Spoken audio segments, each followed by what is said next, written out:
Hello, everyone. Welcome back to Sports Time HQ. I am your. Yeah, you guys can hear me, right? Yep. Okay, perfect. Because right now it shows a black screen for me. Anyways, my name is Fernando, and I am your host of Sports Time HQ. Joining me today is my co-host Keith and my guest star Dynasty Dorks. You may have seen him, Dave. He was my co-host 2 seasons ago. Welcome back, Dave. How are you doing? Doing well. Thanks for the invite. I see you guys had a big guest on last night, so I am a little afraid to follow that up, but glad to be here. Yeah, it's been great. And Dave, if I'm correct, you went to the combine, correct? Yeah. Actually, I went to the combine on Friday. I live in Indianapolis, so I had the opportunity to go. My brother had got some tickets to go. It is free for those who, want to go to the combine in future years. And it was a little different this year. In the past, you sat in the 300, 400 level, and you couldn't even have your phone on. It was pretty boring for anyone. It's not football heads like us. And then this year we were really close at the bottom, and I was by the tunnel. So the players are going in and out of the tunnel. So I was able to, chat it up with some players, Bucky Brooks, work done. It was a pretty cool experience. That's cool. Did you get any inside tips on who's going where or what's going to happen? Oh man, no inside tips, but I will say it's different seeing them live, just because you get to see what they look like. Yeah. When you're seeing these guys next to each other, it's interesting. What I really like is seeing the running backs do the receiver drills where they're doing the Texas route and doing the wheel route, those kind of things. You get a feel for who is natural pass catchers, who is good at running routes, and who is not. Yeah.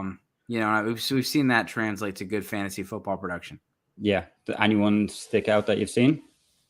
Yeah, I thought a guy that I'd never even heard of before the draft was, or before the combine, was Pierre Strong. I thought he looked really good. He had really good numbers. And he's someone that, could be that scat back. I don't think he's going to be a 4-down back because of his size and things like that. But he's someone that could find I think he found himself some stock this weekend. Then obviously the big guys, Breece Hall, Kenneth Walker, Isaiah Spiller, didn't have a great one, but I'm not going to give up on him. Goodwin was another one. Yeah, I think Spiller's still going to be up there for most people's, drafts and dynasty, rookie drafts. I think he's still going to be up there regardless. So yeah, Fernando, you're back. Yes, I am back. I had some technical difficulties, but that's usually what happens during the first episode of the first season of the third season anyways. You're good. But anyways, let's get to it. We're going to be reflecting on the 2021 fantasy football trades that have happened over the season. Basically, what we're going to do is we're going to kind of grade them and kind of reflect which side would you take and why would you take it? What's your debate? So the first one that got some traction on Twitter, as I posted this question on Twitter, it's a 12-team league, and it's a 1-quarterback league, 0.5 PPR. So basically, side one, get Alvin Kamara, DJ Moore, and the 1.06 pick. So Kamara, Moore, 1.06. And then side two, you get Diggs, Godwin, and the 2023 third. Yeah, I've seen this one come in. This was one of the comments, I think, on the poll. I'm a big Kamara guy still, even with the situation there. And I think the 106 and DJ Moore just moves the needle for me there. So I'm going to take that side. I know, Diggs is great there with Allen and Buffalo. Godwin, I don't really know where he's going to go. If he does go back to the Bucs, who's going to be the quarterback? You know what I mean? How's it going to go? And the third, it doesn't sell it for me. I'm going to go to the Kamara side. Yeah, no, I'm going to go the Kamara side as well. DJ Moore is... I know that he's let a lot of people down, so the value is not there. But I mean, he's most likely going to get a quarterback upgrade. He has to at some stage, but he's still a solid player. I don't put him too far down after Godwin. So it's really the 106 makes up the difference. 2023 is a nice draft pick, but it's a third. Yep. A second would have maybe changed things, but a first would have definitely changed things.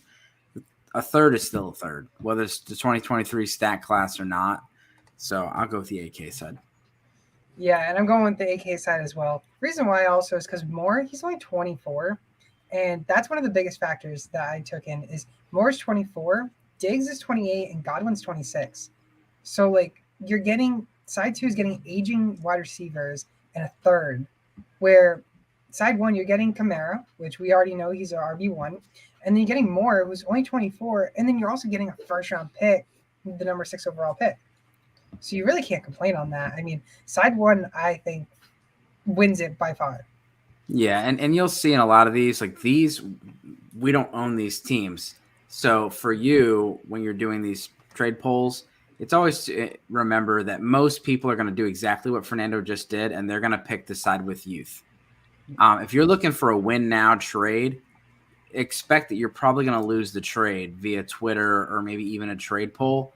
You just got to be okay with that. And like I'm fine with it. If I know if I'm a contender and that's what I need to do, I don't care if I lose the trade poll or the trade chart says I lost by a little bit.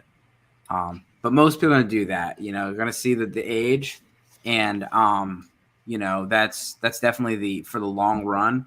It seems like the better side. Yep. Yeah, and if you're looking at this like in a redraft, I still think I'm still siding with Kamara just slightly because you're getting the RB1. Yeah, I agree with you guys. I don't see why I would take the other side, especially in the long run. Yeah, 100%. And then we're going to move on to this kind of two-way trade in a way that turned into a three-way trade. But it wasn't a thing where you had 3 owners constantly battling back and forth between a three-way trade. It was just someone traded with another team, and then they traded that 10 days later, that asset to another team. So in this league, it was Brandon Ayuk and Amon-Ra St. Brown for Deebo Samuel. So we'll start off with that one. This is a Superflex Dynasty League. Deebo all day. Yes. I don't even think that's even that hard for me personally, anyways.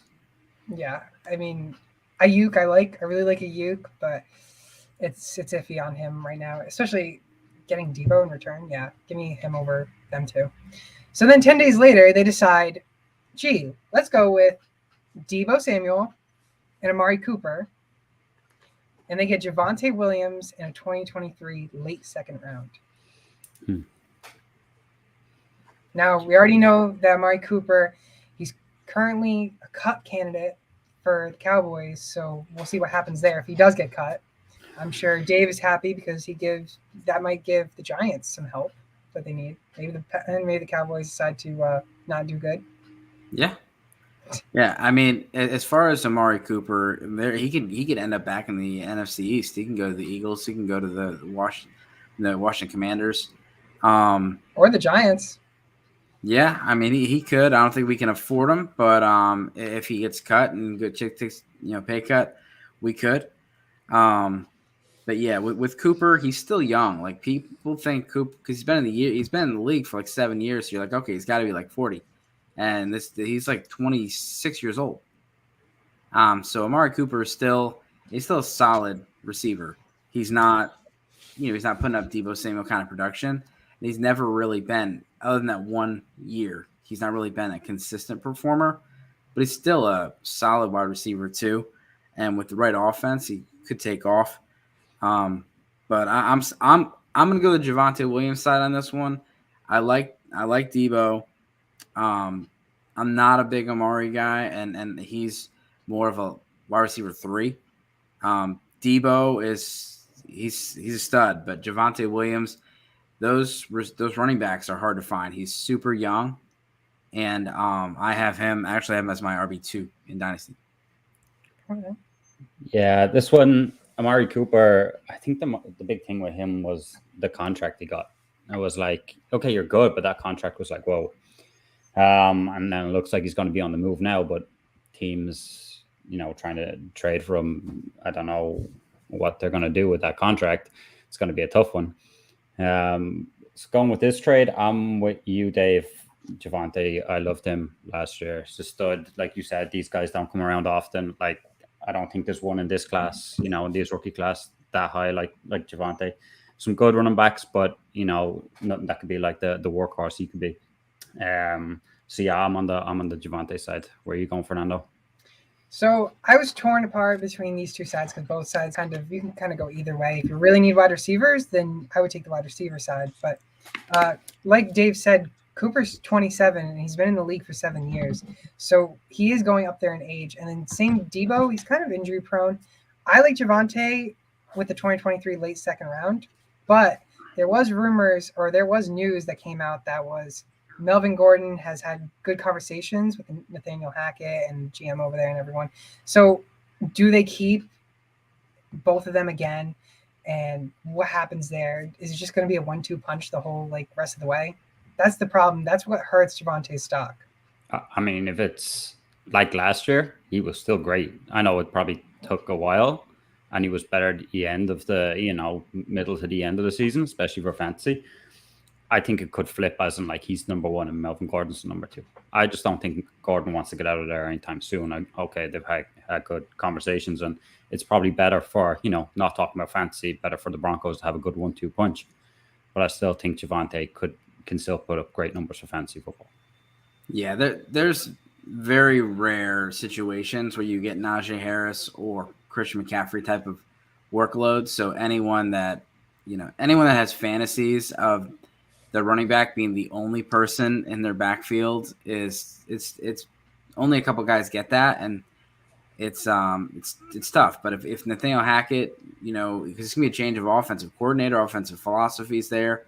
If he runs things like he did with the Packers, and you have a split, as long as Javante is getting the 60 side of the 100 or 70 side, we're in good shape. Hackett's run a couple different offenses, so we can't really say it's going to be exactly like that because that's LaFleur's offense. But he's used running backs well. But yeah, I don't think if anyone thinks that they're going to go and not sign anybody, Melvin Gordon's probably a good thing. I mean, He looked good, but he's older. You don't want them to go draft somebody in the second round. That's a bad thing for Javante. Yeah, that definitely hurts Javante. Now, here's the question: if they both stay on the team, does Javante take the starting role coming to the mid-season, beginning of the season? Where does he usually take the role? Where will he take the role? Well, I think he's shown enough that he's the first guy up. Melvin Gordon's not been the greatest with injuries either. So, Javante could be the man that takes that lead role, and then Melvin Gordon comes in, like Dave was saying there, the splits could be 60-40. That's what you'd be hoping, fantasy-wise. But I don't think you go with the younger, better running back in my opinion to be your number one. It's Javante. Yeah, you roll out Javante as your number one. Melvin Gordon is the guy that spells him, and he's the second fiddle. Similar to Aaron Jones and AJ Dillon or Nick Chubb and Kareem Hunt. I just don't see Javante Williams being the second guy off the bench, even to start. Okay, good to see. I also think Javante will, in fact, become that lead guy and top guy, and he'll be getting the Aaron Jones type of role, just like him and Jamal Williams had a couple of years ago. That's what I see. This was actually in the same league. This is straight up Fields for Watson. I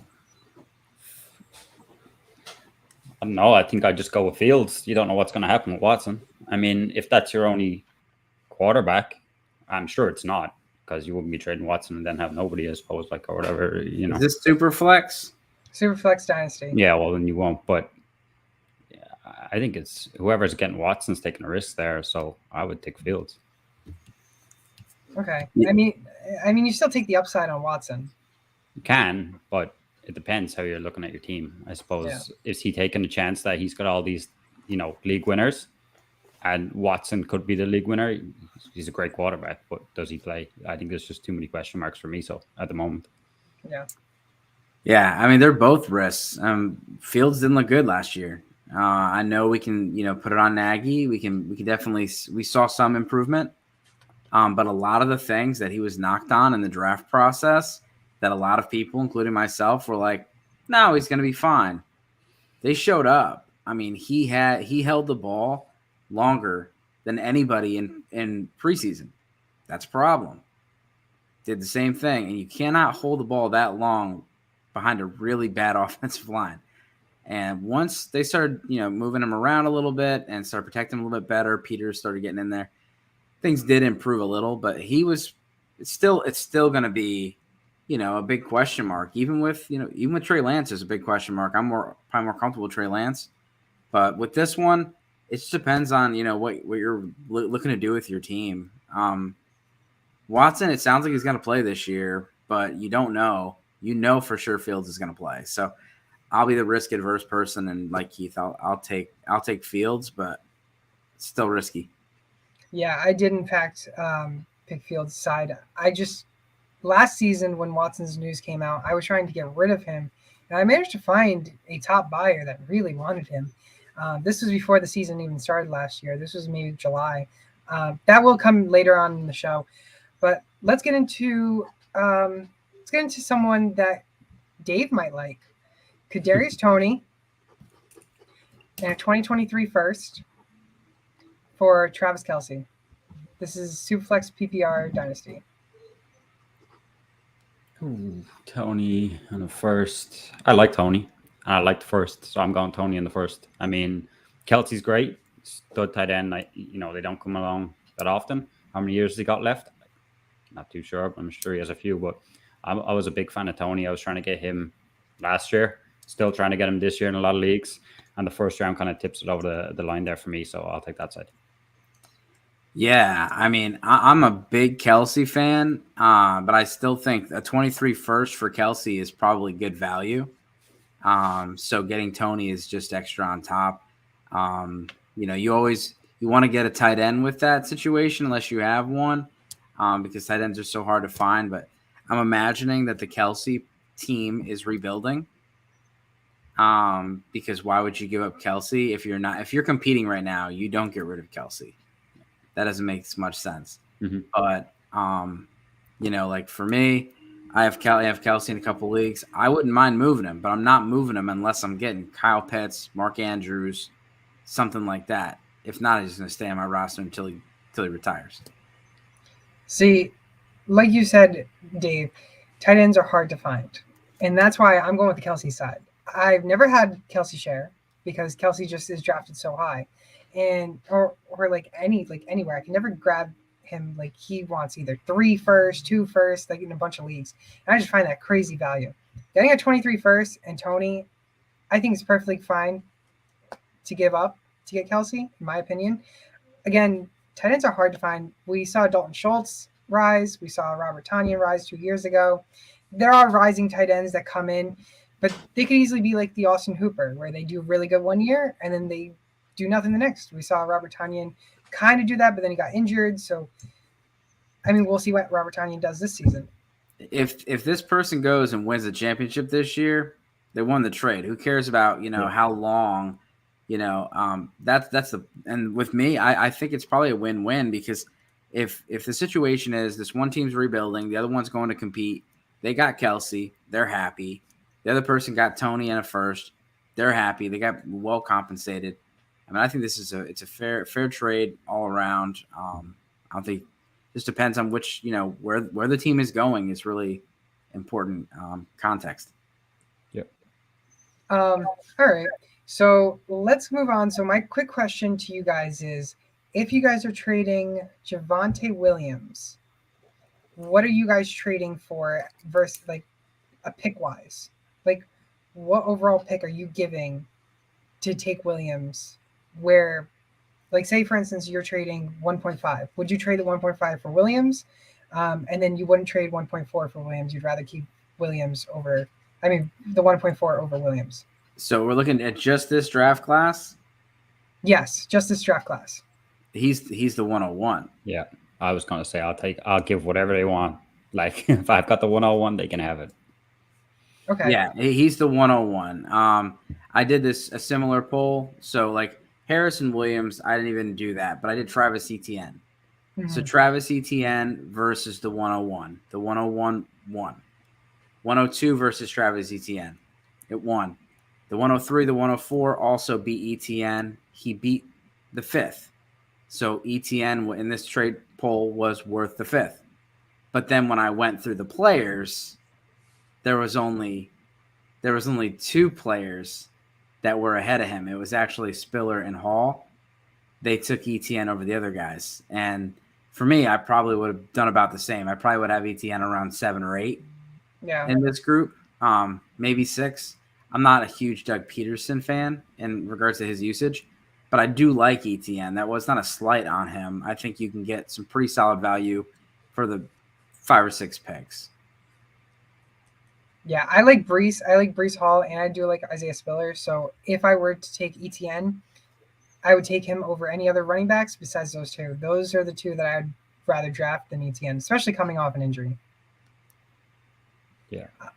So that's going to actually lead into this trade. It's Javonte Williams for the 1.01 and Darnell Mooney.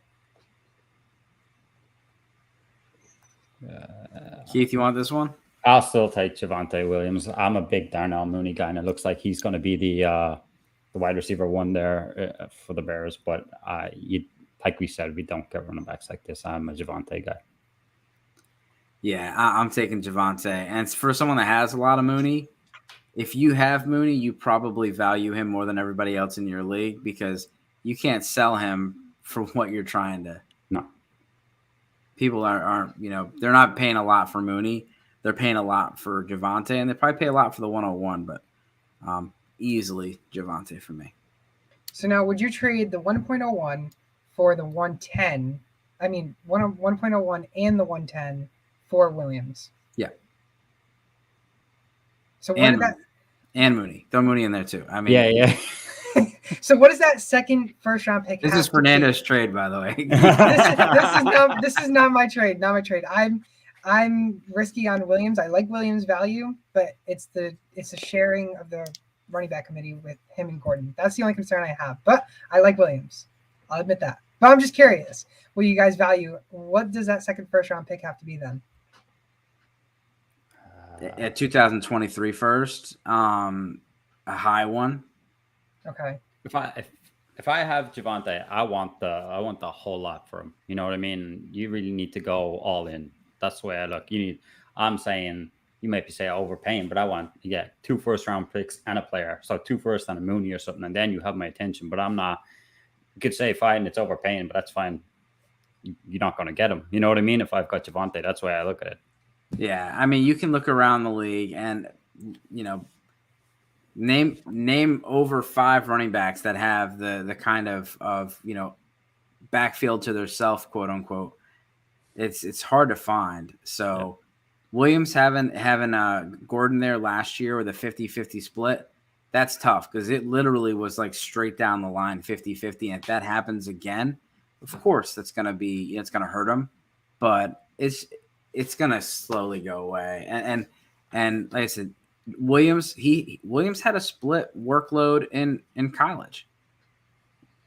Yeah. And one thing I'll say on a positive note for that, he's got a lot less wear and tear on him than somebody like a David Montgomery, even Breece Hall. Breece Hall had a lot of carries in college. A.J. Dillon is someone people are buying up and they think, oh, he's got fresh legs. A.J. Dillon, he was a 4-year starter at Boston College that runs the ball 30 times a game. Like he had took a ton of hits in college. Yeah, I mean, you're getting these guys like Javonte. You're also getting, it's dynasty, so you're getting for the future. Melvin Gordon's not gonna be there in a few years. He might even be in the league in a few years. You know what I mean? Okay, they'll probably put someone else in as number 2, but Javonte will be that guy that gets a 60, 70, and then they'll have the guy to spell him out again. So you got to think of that. Like it's now plus the future. Yeah, and these guys are like stocks. If you just look at it like that, if you were to say you had Breece Hall right now, which is your number 1, and Mooney, and I had Javonte Williams, and we both put them on the trade block, I promise you, I would have better offers. Oh, so sure. You want the better 100%. asset, and the better asset is Javonte Williams. And even if you don't believe it, if you can get him, and then put him on the trade block and see what happens because you're going to get a ton of offers. Yeah, getting the proven player really, like, the proven player increases their value almost 99% of the time. Yep. So this next trade happened 1 week before Ridley basically called it quits for the NFL. So this is where you're going. This is where it's going to be going. So Saquon Barkley and Deebo Samuel for Joe Mixon and Calvin Ridley. Saquon and Deebo for Ridley and Mixon. Yeah. So based off your answers, I want to see like the two answers. At the time, do you think it was a good trade? And obviously now, are you still siding with that side? So at the time, yeah. So if Ridley was still playing, I'm going Ridley and Mixon because I'm a big Ridley guy, and I like you know from last year, Fernando. I like Barkley's talent, but I don't like the spot. I don't like his injury. So I'm going Ridley and Mixon. If Ridley comes back, of course, there's ifs. I think he will. I'd still go that side. So look, I'm not going to change. I would go Ridley Mixon. Okay. I'm a big Mixon guy. You know, we got Bengals house here as well. Mixon obviously had his injury woes up and down, but I think he's got a way better offense now. I think he's going to be he's a top 5 for me running back, I think, going forward now. So yeah, I'm going to stick with that and hope Ridley comes back. Yeah, I'm going to do the same thing. You know, Saquon is, you know, I think he is this. I think he's better this year than last year. Usually, people after a year off of the ACL, they're better. I don't think we're ever going to see that rookie year production again. And I'll say the same thing. We may not see that from Najee Harris again. Hot take? 95 targets. I mean, aging quarterbacks peppering the running back. Yeah. Harris is going to be good, but he was super inefficient. And without those 95 targets, he would not have been as good as he was last year. And Saquon was carried by the fact that Eli Manning was literally hit him with like 100, targets. That's what carried him to, fantasy production. It's great, but then whenever you had Daniel Jones go in there, it went away. Barkley's not getting 8 to 9 to 10 targets a game before the injuries. And so we could see the same thing with Najee Harris. If they bring Jimmy Garoppolo in, then maybe we're back to the because he throws the ball. He doesn't like to throw it ahead of the line of scrimmage. But for me, it's Ridley and Mixon. I think Ridley comes back. I know there's some mental health stuff, and that is scary. And as a therapist, I know that mental health stuff doesn't just go away. But I think part of this was almost redshirting himself because he's up for a big contract. So he wants to get traded. We've seen players force their way out of places. Odell Beckham Jr. is a good example. And Odell Beckham Jr. kind of forced himself into a big payday. So he's either going to get paid by the Falcons to stay or he's going to leave. He's not as young as it may seem because he came in the league pretty late. I want to say that he's only like 6 months younger than Amari Cooper or something like that. But I'm still going Ridley and Mixon. I got Mixon over Saquon, and I got Ridley over Deebo if he comes back. Yeah, and Ridley is indeed 27. And at the time, I haven't been a Deebo and Saquon fan all season. So I'm sticking, and I'm not a Mixon fan either. I'm not a big Mixon fan. So honestly, I'd like to veto both sides. But if I had to choose, it's Mixon and Ridley, both ways. Even with Ridley, say you wanted to get rid of him because say you're scared that he might never come back. You could probably get him for easily maybe a second-round pick. So I don't mind taking the chance on Mixon in a second-round pick, giving up Saquon, who, like Dave said, may never see that production again of his rookie season, and Deebo, who just had a number 3 finish, but yet he also gets injured, and that's the question. They both get injured. Where would you want to go with it? I'd rather take the Mixon and Ridley side both ways, but I really don't like either sides. What you should be doing with Deebo is putting him up on the trade block and see who's going to give you some crazy offer for him. That's what I think you should be doing because I don't think he's going to do what he did last year. Yeah. Again. No, he really isn't. I mean, I think mid-season someone offered me a second round pick for him, or like 2 seconds and a third or something. But I didn't want him because I was trying to target Jamar Chase. I couldn't get Jamar Chase, but Debo. I mean, Not with your offers, anyways. Okay, listen. I knew you were gonna go so there. he's not. I'm not the only one he sends. Yeah, crap yeah, over to. yeah. Listen. You know, I gotta test the waters. I offered 2 firsts and I think it was DK Metcalf for Jamar Chase, and I still got denied. So I just can't get any luck. Yeah, that's what it is. Well, it's not luck. Whenever you just throwing some bad offers out. Yeah, there. that's exactly. All right. I will admit I do throw some bad offers for sure. 100%. Take all my good players and give me Michael Thomas. That's what that was the other day, wasn't it? It is luck when someone accepts it. And they go, "Wait a minute, I want that back. I thought I was getting the other side." Yeah, that happened earlier in the season. It happens on sleepers. Sometimes you read it wrong, and it says what you're sending instead of what you're getting. You're like, whoa. I wanted to trade back, not up. Yeah, I think you're on the clock. I think I sent you a Michael Thomas pick, and that Michael Thomas player, and I think you accepted it. But then you were like, whoa! I actually didn't mean to. It might have been. I don't know. That was the Matty Big Chest League. Yeah, that's definitely what happened. I was like, you've got so many leagues as well. It's kind of like, which players are mine? No, honestly, I mean, here's a question for both of you. How many leagues do you think that you'd be in where you would be comfortable with versus like too much? How many leagues is it when it's too much? Well, I know I'm in over 12 right now, and it's too much. So I would say like 10. Yeah. I was in somewhere between 12 to 15 last year, and I've reduced them back to 10 now. And I'm also having a look and seeing where, if I can get out. Like, I have my main leagues. All the major ones are like probably 6 or 7 of them. And there's probably 3 that I got in because, they needed a team here or there. But I like less. I think in fantasy world, less is more. I think, you want to win more, and I think you pay attention. There's always a few leagues where you kind of go, that doesn't really matter. Do you know that way? Yeah, best ball is a nice way to kind of itch that draft, itch, but not have to do the investment. Just don't do a best ball dynasty league, which is what I accidentally did with Fernando and Matt. Yeah. I was like, I don't want any more dynasty leagues. I'll join this best ball league. And they're like, oh, it's a best ball dynasty league. I'm like, wait, what? I know that. Yeah, I've never really joined a best ball. I've been more dynasty, but I was like, oh, I guess I'm in a dynasty best ball now. This is new to me. Mm-hmm. Yeah, it's different. I think I'm in like 6 dynasty leagues. And I think like 6 different redraft leagues and a couple auction leagues. So I definitely have too much. And like, I'll take a quote from Fantasy Footballers. Having like when it comes to Sunday night and like Tuesday, like doing waiver wires, it almost feels like homework or like a chore. Like, oh, I really have to do it because you have to go through all the leagues. Yeah. And you're like, it just takes forever.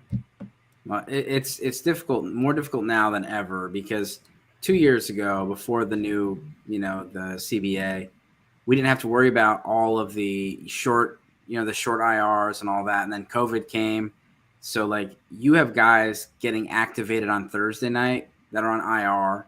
If people get activated Monday night, you have games on Tuesday.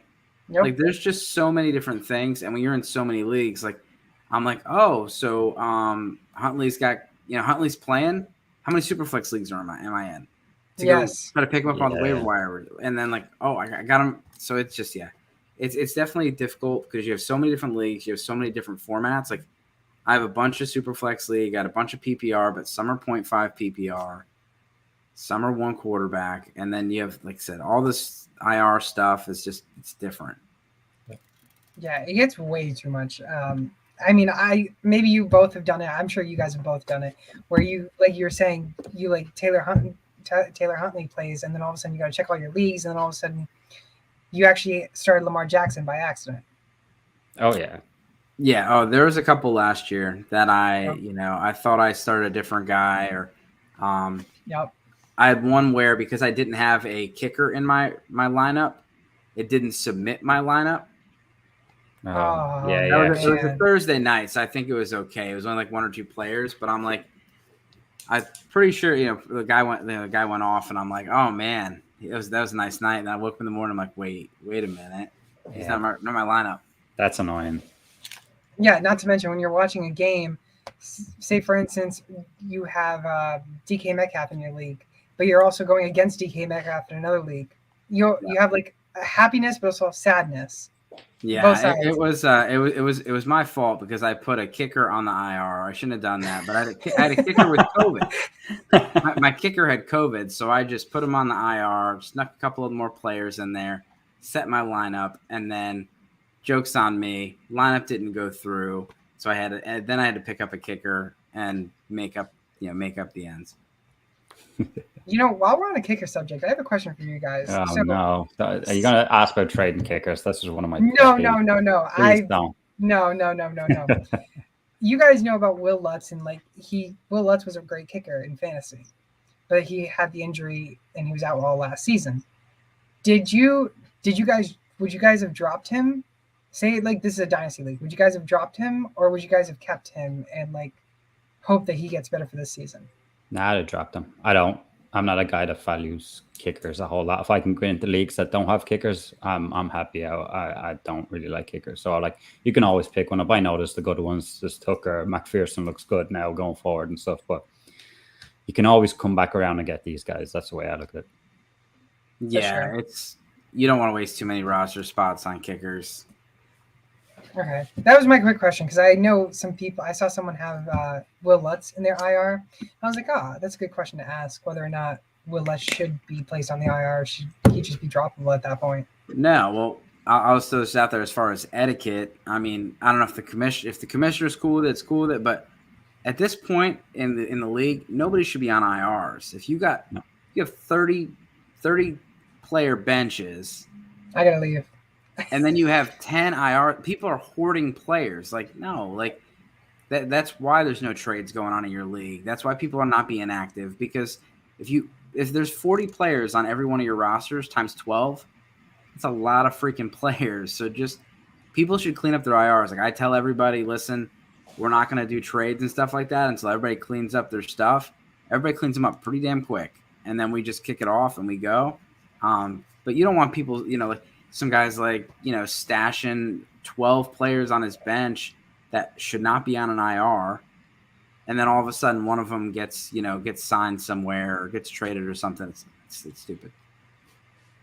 There you go, Fernando. It's fair. Yeah, But it's a total fair point because that's exactly why I hold them, because just in case they sign somewhere, it's the value. But I totally understand that. So yeah, if everyone's cool with it, everyone's cool with it. But for me, like I said, everyone's got to be cool with it. If not, because it's Keith might have 2 people on the IR, and I got 15. yeah. You could It's not even balanced. Yeah, and you could have people like Calvin Ridley, Derrick Henry, like all those big name guys that are on your IR, where then all of a sudden you have like no name or like potential players, on your roster, and who knows? Then all of a sudden they became the next top dog. Yep.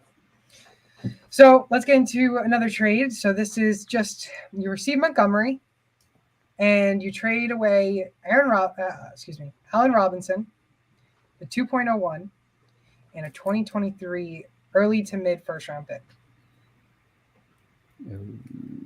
what was the last 201 Robinson, and what was the last one? 2023 early to mid first round pick, and I'm going Montgomery. Montgomery's only 24.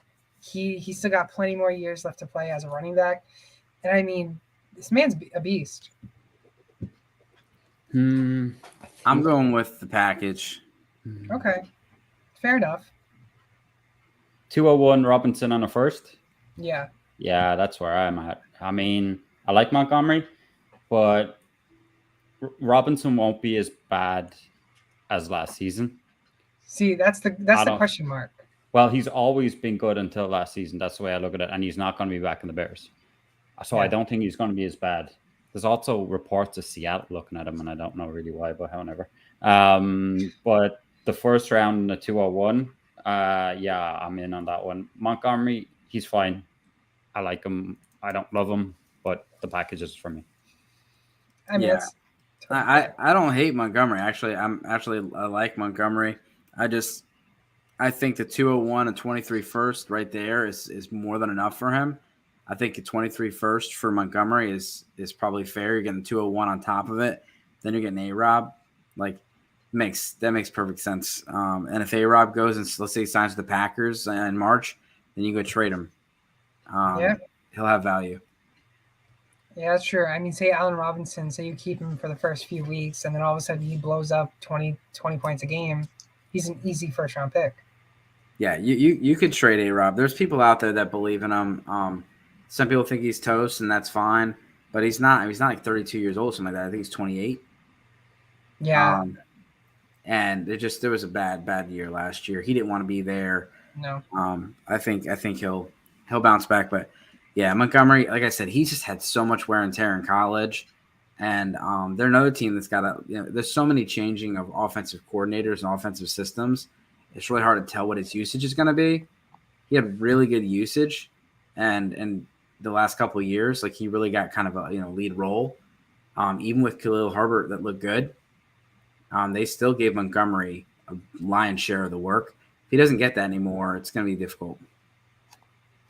Yeah. I don't know. Tariq Cohen I know he had a setback with his knee, but he could be coming back next year. I get he's not a big deal, but it just might mean if he does get some time, the passing game, his numbers might go down there, Montgomery's. But I think the package here is better. A-Rob, I had him as like a top 10 last year, and he totally just busted on me. But I think, like you said, Dave, the first round of 201, and I think Robinson's going to be fine. He might be like, a wide receiver 1, but I think he'll be, at least a wide receiver 2 wherever he goes with a better, an upgrade in the quarterback. Yep. Fair enough. I take the running back side only because running backs are hard to come by. Same with tight ends. I mean, really, if you have to start 2 running backs and say you have 2 flex, having that third running back or even that second really good running back like Eckler and Montgomery there, I mean, it really helps your offense boost. Yeah, I mean, the short-term value definitely is on the Montgomery side. So I can see why a team would want to acquire Montgomery because, like you said, they are hard to find. You got to pay a little bit, but I feel like the overall value goes to the other side. Do you think that team just threw in Allen Robinson in the deal because they almost wanted to get rid of them? Possibly. I think he overpaid. Like Dave said, I'd say the first round and the 201 is fine. I think that would do it. Maybe it's essentially 2 firsts for David Montgomery. I feel like that's way overpaying, and then you get Allen Robinson on top. You said a mid to early first, right? Yeah. That right there is enough. The 201 is overpaying, and then Allen Robinson is like piling it on, in my opinion. Basically the cherry on top. Okay. Well, that's good to know. I did not make that trade, so that's good. Good thing I did not make that trade. Yeah, he's just saying that. You really did, didn't you? Yeah. I am a big Montgomery fan, but I did trade him away during the midseason. I would need some more assets, so I had to trade him away. All right, so let's go to the next trade. Christian Kirk and Kyler Murray. And this is a PPR Superflex Dynasty. So Christian Kirk and Kyler Murray versus Kirk Cousins, Trey Sermon, and Justin Jefferson. Ooh. I know that was not sounding good at all until you brought up JJ. I was like, this is Kirk and Murray. And, oh, wait, Jefferson. I don't want Sermon. I don't want – it depends. I think this depends what your team's shaping up like. Mm-hmm. I mean, if you're not too – bothered about getting Cousins, but you got Jefferson, then Jefferson wins all day long. But if you the whole Kyler Murray thing, I don't know. So you get Cousins and JJ for Kirk and Murray, and Sermon is in the JJ one. Yeah, but Sermon's irrelevant to me. But he's in the deal. But yeah. I'm glad I never drafted Trey Sermon shares. So Kyler, you said Superflex, right? Yeah. This is a hard one. Just because there's so many pieces I don't like. Can you not just do Murray for Jefferson or Murray and someone else? Yeah. And I think Kirk is going to get a really good landing spot. They're saying that he's going to have a hot market. I'm hoping he gets a good landing spot. When they have a hot market, that doesn't always mean anything. He gets a hot market. Next thing you know, he goes to the Jets because they paid $10 million more, or he goes to the Patriots. Hello, Patriots. He could. They said he was out with Josh Allen. They saw him and Josh Allen hanging out. I'm gonna take the Jefferson side. Yeah. Cousins is still probably a 4th round startup, dynasty startup, super flex. JJ is the number 2 wide receiver. He's top 6 pick. I would say that Jefferson and Murray are right there on ADP, and then Cousins is way above Christian Kirk, and Sermon is just way below. He doesn't make a difference as far as like he's like a 17th, 18th round pick. He's not gonna move the needle. So that's how I'm gonna decide JJ side. Yeah, I mean Cousins wasn't that bad last year. There's talk he might move as well. So see what happens there. Kirk doesn't do a whole lot for me on that side. So for me, it's just Murray and then Cousins and JJ. So I would take Cousins and JJ because Sermon's not that relevant. Like you said, he's in the deal, but he's not going to do a whole lot for your team by the looks of things. So it's Jefferson that's the big thing here. That's who I want on my team. Yep. So, yeah, I'm gonna have to take the Cousins side. Cousins finished number 11 for quarterbacks the last 2 seasons, and say for instance Cousins does not re-sign and say he does go out. I mean, you have the Denver Broncos, so obviously we know Aaron Rodgers is trying to get Aaron Rodgers, but you also have the Commanders. So in the Commanders, they got Gibson, so good pass catching back. They got J.D. McKissick, another good pass catching back. Then they got McLaurin. They got Logan Thomas. But say, for instance, he ends up in Denver somehow. He's got all the targets and all like the weapons he needs. So I think Cousins and Jefferson. Sermon's just an add-on. I'd rather, if I got that deal, I'd trade Sermon away because I'm not a big fan of Sermon. But I like the Cousins and Jefferson deal. But it's definitely hard because I would not want to give up my best quarterback, which is Kyler Murray. Yeah, Murray's most likely their best quarterback, and that's difficult. And it's a difficult time to trade Murray because, some of the things going on with him. I'm guessing they're pretty confident, though. They have probably 2 or 3 other quarterbacks who are probably, serviceable, and they're happy getting Jefferson. Yeah. All right, let's go on to a couple more. So this is Keith's favorite team, Russell Wilson. Oh, great. Good old Russ. You send Russell Wilson and you get Michael Pittman and the 1.06. Pittman and the 106 because I'm really high on Pittman. I like Pittman. I don't even have to say much here. It's just like, who knows what's going to happen with Russ? I don't think he's leaving us. I don't think he's leaving Seattle. I think whatever demands he wants, they'll try and give him because I don't think Pete Carroll has much time left there. He needs to get a good team, winning team, back to the playoffs. But in terms of this, I'm a big Pittman guy. The 106 is nice too. And you can pick up a quarterback. I'm sure the quarterbacks are fine. Like, you know what I mean? Russell drops down a couple of tiers. I think he's not where he was. So I'm going to Pittman side. Was this the Superflex League? Yes. So you get 106 and Pittman for Russell Wilson? Mm-hmm. So, this is definitely a tough one. And for me, it kind of just depends on where you're going. If you're rebuilding, then it's the Pittman side. For me, it's much more difficult if you're trying to compete. So I would need to know what the roster looks like. I think it's fair value, but I would need to know what the roster is like because if they're going to be moving from Russell Wilson down to Malik Willis, we'll just say Malik Willis at quarterback or Sam Howell or Kenny Pickett. Mm-hmm. That's difficult. But if they're like already have a few guys in they're adding Pittman to the receiver room and 106, that's good value. I like Pittman a lot, but I'll probably take the Russ side, just assuming that they're looking to compete. But again, the other side, if they're looking to build. Yeah, and I'm 100% on your side, Dave. With I'm taking Wilson if I'm like one quarterback away from getting into that championship game, and if I'm on the rebuilding side, I'll take Pittman in the value. Especially, who knows, Carson Wentz might not be there next year. They may have a Well, really I feel like Wilson is a player that you want to invest in right now. I mean, he was fantastic until he hurt his hand last year. Mhm. People talk about how he had a down year last year. He did, but the first half of the year, he was an MVP type of a player. He hurt his finger. He came back about a month earlier than the Pro Football Doc said he should have. And he played like crap. Well, of course, he had a busted hand on his throwing hand. Like I think he's someone, and then you get the scenario of he stays in Seattle. Not a bad scenario. If they improve the scenario in Seattle, then that's even better. If he goes to the Broncos, probably a better scenario. So I feel like it can only really go up for him.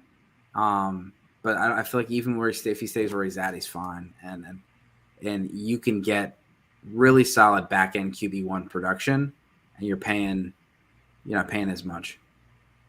Yeah. A question for both you guys though. If Wilson's your best QB on your team though, obviously depending on what way the rest of the team is, do you think he's good enough to get you where you want, or I think so. to get you? Do you? Like if it's like Russell Wilson and Jimmy G are your two QBs, just say. You're gonna have to have a solid QB2. Yeah. Like if it's Russell Wilson and Kirk Cousins, I'm okay with that because it's kind of like a high end QB2 and a low end QB1 or two low end QB1s. But if you're looking at Russell Wilson and Daniel Jones or Russell Wilson and Derek Carr, then you need to take the Pittman side because you're sorry to tell you, but you're selling. You're a rebuilder. Yeah, it's just it can go either way, honestly. And those conversations got to be had. I mean, I talked about it with some guys the other day. I said, sometimes people don't realize it's time to rebuild. Yeah, you got to move on at some stage.